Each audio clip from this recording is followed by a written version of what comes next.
தனிமனித வாழ்க்கைக்கு தேவையான அனைத்து விஷயங்களும் மிக தெளிவாக சொல்லப்பட்டுள்ள இதிகாசம் அப்படின்னா அது மகாபாரதம் தாங்க.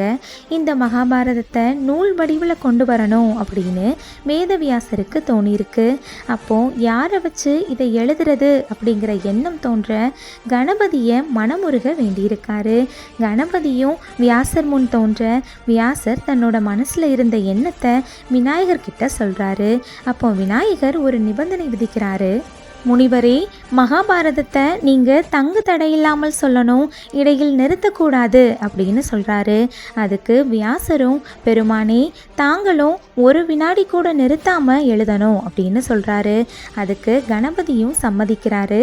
பிறகு ஒரு நல்ல நாளில் வியாசர் விநாயக பெருமானை பூஜித்து மகாபாரத கதையை கூற தொடங்கியிருக்காரு.